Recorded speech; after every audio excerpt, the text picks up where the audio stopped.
Planning for flooding.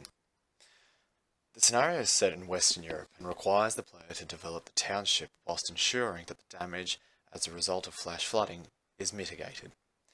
In addition to the main objective, there are also some secondary objectives, and they are as follows.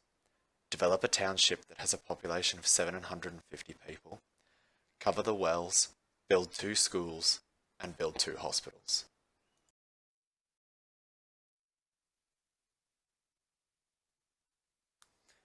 Existing land uses. Upon beginning the scenario, there are a few very clear uses of land. The agricultural areas are located in the lowlands and in most cases on the riverbank or very close to it. The other pattern of land use is the location of the wells, which are all located on the riverbank. Outside of this, there is no clear patterns of land use. The residential developments do not seem to follow any sort of structure or plan.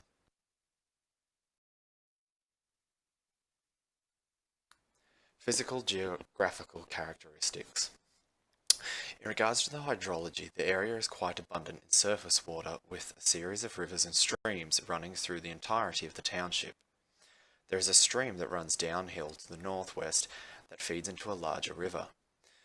The development of farms and wells along the riverbank will have modified the natural flow of water in this area. As a result, anything built in the lowlands or near the riverbank is offered very little in the way of natural protection from flooding, and if anything, is probably more susceptible.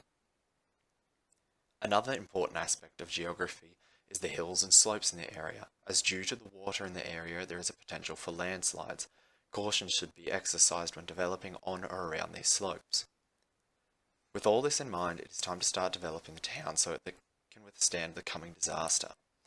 First point of order is to upgrade the wells, because as it has already been stated, they are on the bank of the river, which makes them highly susceptible to contamination during flooding.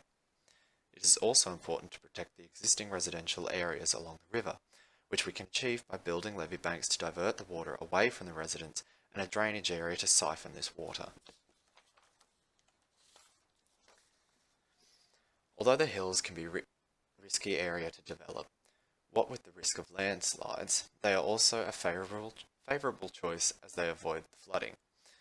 This would be a good location to build schools and hospitals as they will not be affected by floodwater. We can also reduce the likelihood and damage from any potential landslides by building levee banks next to the stream and catchment areas that can potentially catch debris from any landslides. In conclusion, by the end of the disaster, the town had sustained $22,050 in property damage and 195 people were injured and 17 killed, which is 30% and 9% of the population respectively. The final score for this scenario was 7,000.